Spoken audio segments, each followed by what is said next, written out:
अस्सलाम वालेकुम स्टूडेंट्स कैसे हैं आप सब लोग ठीक ठाक हैं। तो स्टूडेंट्स आज जो हमने डिस्कस करना है वो इनकैप्सुलेशन से रिलेटेड फर्दर हमने प्रोग्रामिंग करनी है, ठीक है। इससे पहले हमने इनकैप्सुलेशन पढ़ा होगा। इनकैप्सुलेशन से रिलेटेड छोटा सा एक प्रोग्राम जो है वो रन किया था, कंपाइल किया था। इसमें अब हमने इसमें through out programming PROGRAMMING programming करनी है। तो प्रोग्रामिंग हमने इसकी जो करनी है वो है C++, ठीक है। C++ के ऊपर हमने इसकी प्रोग्रामिंग करनी है। तो हम इसको डिस्कस करते हैं कि किस तरीके से हम C++ के ऊपर इनकैप्सुलेशन की प्रोग्रामिंग करते हैं और इसको हम फुलफिल करते हैं, अचीव करते हैं। तो इसके लिए सबसे पहले हमारे पास विजुअल स्टूडियो होना चाहिए। विजुअल स्टूडियो के ऊपर हम इसको ओपन करते हैं और थ्रू आउट द कोड हम इसको कंपाइल करते हैं। इसमें सबसे पहले हम न्यू प्रोजेक्ट स्टार्ट करेंगे, न्यू प्रोजेक्ट। उसके बाद विजुअल C++ में एम्प्टी प्रोजेक्ट में हम इसको लिख देते हैं इनकैप्सुलेशन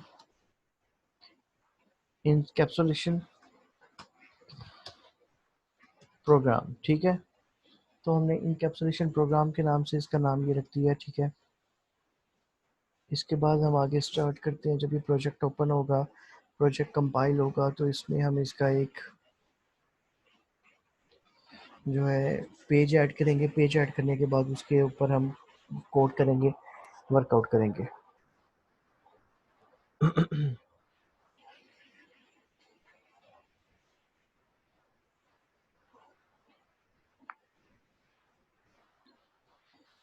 इन प्रोग्रामिंग जो है ये बहुत इंटरेस्टिंग चीज़ है। आप लोगों को इसके ऊपर मतलब टोटली कंसंट्रेशन में चाहिए। CS का बच्चा और वो प्रोग्रामिंग ना करे, मतलब प्रोग्रामिंग से रिलेटेड हर चीज़ आपके स्ट्रॉन्ग ग्रिप के ऊपर होनी चाहिए। आपको इंटरव्यू में भी हेल्प देगी, आपको आगे फ्यूचर लाइफ में भी आपको हेल्प देगी, ठीक है। तो हमारा ये जो है प्रोजेक्ट ओपन हो गया है। इसकी हम सबसे पहले व्यूज़ में जाएंगे। व्यूज़ में जाने के बाद हम सोल्यूशन एक्सप्लोरर को ओपन करेंगे। इसके ऊपर प्रोजेक्ट के नेम के ऊपर राइट क्लिक करेंगे, ऐड करेंगे न्यू आइटम। न्यू आइटम करने के बाद C++ और हम इसको C++ के कोड एडिटर फाइल को ऐड कर देंगे, ठीक है। और इसके ऊपर हम अपनी कोडिंग स्टार्ट करेंगे। कोडिंग के ज़रिए हम देखेंगे कि किस तरीके से हम किसी चीज़ को इनकैप्सुलेट करते हैं, ठीक है। तो यहाँ पे इसको मैंने थोड़ा जूम इन किया। जूम करने के बाद अब मैं कोडिंग स्टार्ट करने लगा हूँ। हैश इंक्लूड आईओस्ट्रीम, ठीक हो गया। उसके बाद आएगा यूजिंग नेम स्पेस std। उसके बाद है class name of the class क्या रखेंगे। फॉर एग्जांपल मैं ये लिखता हूँ, ब्रैकेट्स लगा देता हूँ, ये मेरा क्लास का आर्किटेक्चर कंप्लीट हुआ है। ये नेम ऑफ द क्लास मैंने डिफाइन कर दी, ठीक है। और उसकी ब्रैकेट्स डिफाइन कर दी, ठीक हो गया। क्लास का नेम और उसकी ब्रैकेट्स डिफाइन कर दी। इसके बाद क्लास के अंदर एक्सेस स्पेसिफायर होते हैं। सबसे पहले मैं प्राइवेट एक्सेस स्पेसिफायर को कॉल करता हूँ। प्राइवेट के अंदर मैं एक डाटा मेंबर ए रख देता हूँ। उसके बाद मैं पब्लिक एक्सेस स्पेसिफायर को कॉल करता हूँ। पब्लिक के अंदर मैं डाटा मेंबर नहीं, मेंबर फंक्शन बनाते हैं पब्लिक में। तो पब्लिक के अंदर जब मैं मेंबर फंक्शन बनाऊंगा तो सबसे पहले मैं क्या करता हूँ, इंट डाटा टाइप डिफाइन करता हूँ। सेट के तौर पे या गेट के तौर पे या कोई भी फंक्शन का नेम लिख देते हैं। मैं यहाँ पे फंक्शन का नेम फंक्शन ही लिखता हूँ और ब्रैकेट्स डिफाइन करता हूँ फंक्शन की, ठीक हो गया। यहाँ पे मैंने फंक्शन की ब्रैकेट्स डिफाइन कर दी। अब ये मेरे पास प्राइवेट भी आ गया, ये फंक्शन भी आ गया। अभी तक ये फंक्शन है, ठीक है। इसको मेंबर फंक्शन उस वक्त कहेंगे जब ये डाटा मेंबर हम इस फंक्शन के अंदर यूज़ करेंगे, ठीक है। जब इस डाटा मेंबर को फंक्शन के अंदर यूज़ करेंगे, इसको हम उस वक्त मेंबर फंक्शन कहेंगे। तो यहाँ पे आके सबसे पहले मैं डिफाइन करता हूँ data member. Data member define करने के लिए मैं यहाँ पे जस्ट पैरामीटर ले लेता हूँ। ये पैरामीट्रिक फंक्शन लेता हूँ, int X. For example x is equal to A. X को मैंने असाइन कर दिया डाटा मेंबर के okay okay okay okay, A is equal to X करूँगा, यहाँ पे A is equal to X आएगा। उसकी वजह भला क्या है, क्योंकि हमारे पास डाटा मेंबर ए है और हमने पैरामीट्रिक इक्वेशन को उसके इक्वल असाइन करना है। उसके बाद हम पैरामीटर को कोई वैल्यू असाइन करेंगे तो वो ऑटोमेटिकली किसको मिल जाएगी, डाटा मेंबर को मिल जाएगी। अब यहाँ पे मैं इनकैप्सुलेशन के कॉन्सेप्ट को रिकॉल करने लगा हूँ, ठीक है। यहाँ पे मैं एक और फंक्शन बनाता हूँ, फॉर एग्जांपल इंट enc के नाम से फंक्शन बना रहा हूँ। और यहाँ पे enc के नाम से फंक्शन बनाने के बाद ये फंक्शंस की ब्रैकेट लगाई, और ब्रैकेट्स लगाने के बाद मैंने इस पूरे की पूरी क्लास की फंक्शनैलिटी को एक सिंगल यूनिट में कॉल कर रहा हूँ। सिंगल यूनिट में कॉल करने का मतलब है रिटर्न ए, ठीक हो गया। तो रिटर्न किसको कर रहा हूँ मैं, ए को कर रहा हूँ। अब मेरे पास रिटर्न ए आएगा तो उसके अल्टरनेट एक्स की वैल्यू ऑटोमेटिकली रिजॉल्व होके आ जाएगी। रिटर्न ए आएगा तो उसके अकॉर्डिंग एक्स की वैल्यू ऑटोमेटिकली रिजॉल्व होके आएगी, ठीक हो गया। तो इसको देखते हैं।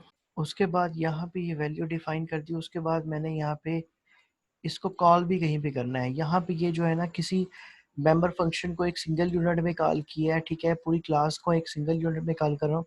यहाँ पे ये चीज़ जो है वो क्या कर रही है, इनकैप्सुलेट कर रही है कि पूरी की पूरी क्लास को एक सिंगल यूनिट के अंदर मैं कंपाइल कर रहा हूँ, कॉल कर रहा हूँ। अब यहाँ पे आके जस्ट मैं सिंगल करूँगा वाइड मेन, ठीक है।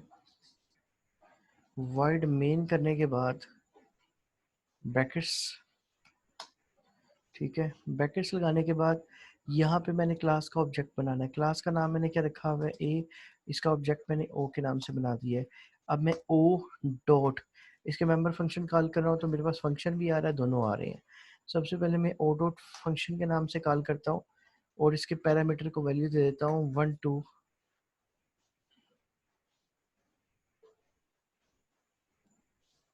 120 के नाम से पैरामीटर को वैल्यू दे दी।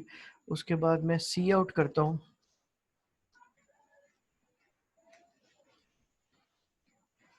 सी आउट करने के बाद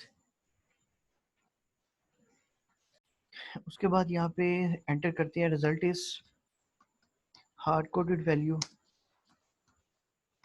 हार्ड कोडेड वैल्यू डिफाइन करने के बाद यहाँ पे मैं ब्रैकेट्स लगाता हूँ, सॉरी ब्रैकेट्स नहीं है।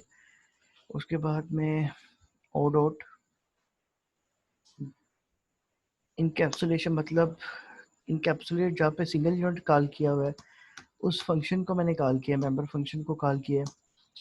उसके बाद जस्ट यहाँ पे सिस्टम पास कर दिया। मैंने क्या किया, सिस्टम पॉज करना है। पॉज करने के बाद यहाँ पे जस्ट ये ब्रैकेट्स लगाए। ब्रैकेट्स लगाने के बाद सिस्टम पॉज कर दिया, ठीक है, ठीक हो गया। सिस्टम पॉज करने के बाद यहाँ पे कंट्रोल एस किया। कंट्रोल एस करने के बाद हम इसको कंपाइल करते हैं, कंट्रोल एस कंट्रोल F5, और इसके आउटकम्स देखते हैं, आउटपुट्स देखते हैं कि आउटपुट्स क्या जनरेट कर रहा है। हमारे पास क्या आउटपुट आती है, जो मैंने पैरामीट्रिक इक्वेशन में एब्स्ट्रक्शन में जाके उसको मतलब वैल्यू दी है, वही वैल्यू है जो है वो डिस्प्ले करवाएगा, ठीक है। अब ये मशीन लैंग्वेज लर्न होती है। ओके, नो का ऑप्शन दिया। अब नो के ऊपर क्या एरर है, फंक्शन में मिसिंग आर्गुमेंट्स, ठीक है। ओके ओके ओके, फंक्शंस है ना, तो इसको डिफाइन करना है इस तरीके से। तो डिफाइन करने का थोड़ा सा मेथड वाला जो है वो चेंज था फंक्शन को डिफाइन करने का, ठीक है। इसके बाद हम देखते हैं इसको क्या इसका आउटपुट्स आती है। कंपाइल किया। कंपाइल करने के बाद अभी मशीन लैंग्वेज स्टार्ट होगी। मशीन लैंग्वेज में ये आंसर डिस्प्ले करवा देगा और उसके बाद मैं आपको शो करवा दूंगा। अभी इसने डिस्प्ले नहीं कराया, अगेन एक एरर दिया है, मस्ट रिटर्न अ वैल्यू, ठीक है। इंट डाटा टाइप दी है तो इसकी वैल्यू जस्ट रिटर्न करनी है, ठीक है। रिटर्न 0 कर देते हैं हम, ठीक है। वाइड करते तो हमें यही करने की जरूरत नहीं पड़नी थी, हमने रिटर्न 0 किया। अगेन कंट्रोल F5 करते हैं। ये छोटे छोटे फ्लाज होते हैं, छोटे छोटे मतलब एरर्स होती हैं जो हमें फाइंड आउट करनी होती हैं और देखनी होती हैं, ठीक हो क्या। अब ये देखें जी, हमारे पास रिटर्न वैल्यू 120 आ गई है, ठीक है। मैं आपको शो करवाता हूँ। ये देखिए जी, 120 हमारे पास रिटर्न वैल्यू जो है वो डिस्प्ले हो गई है 120 रिटर्न वैल्यू।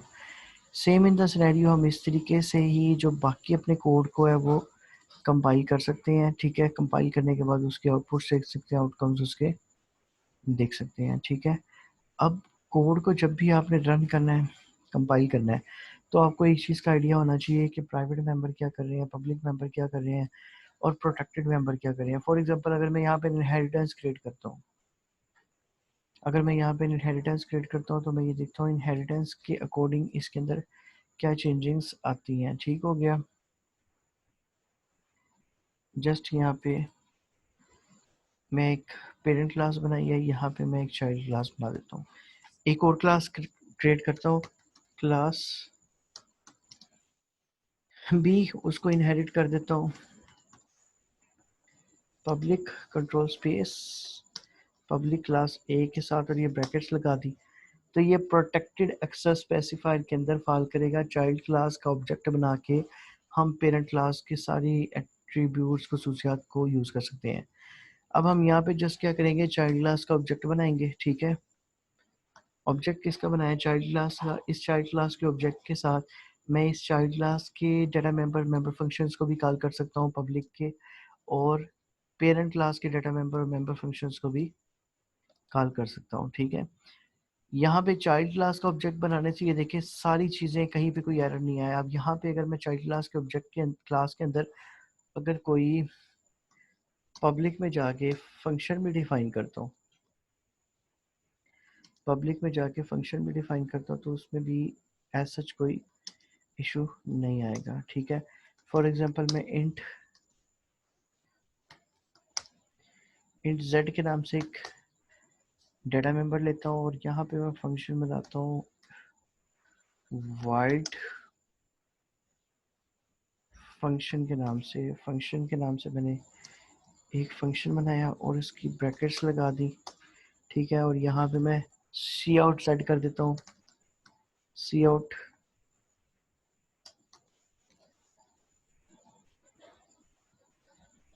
z, और यहाँ पे एंडल कर देता हूँ। ठीक है,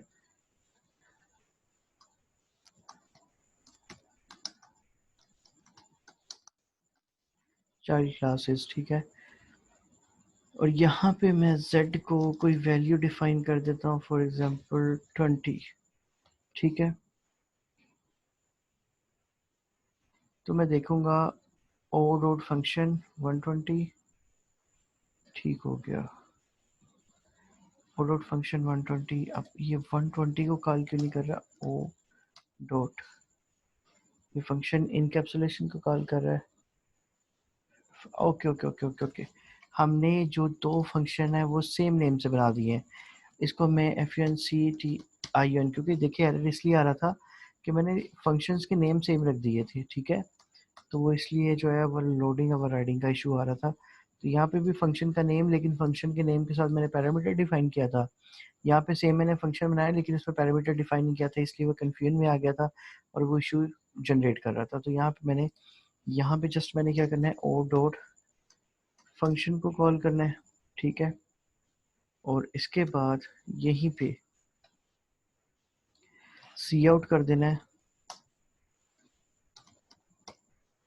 C out same child class result इस। अब चाइल्ड क्लास का रिजल्ट जो है वो मैं डिफाइन कर रहा हूँ,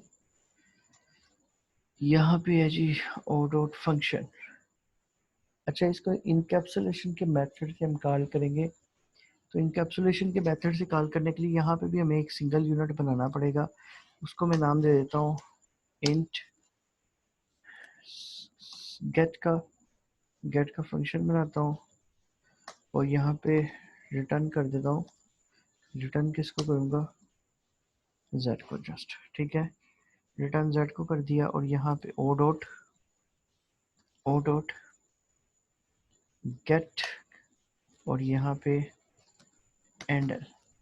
तो इसको कंपाइल करके देखते हैं, तो हमारा एक चाइल्ड के ऑब्जेक्ट से पेरेंट क्लास भी चल रही है और उसकी चाइल्ड क्लास भी चल रही है।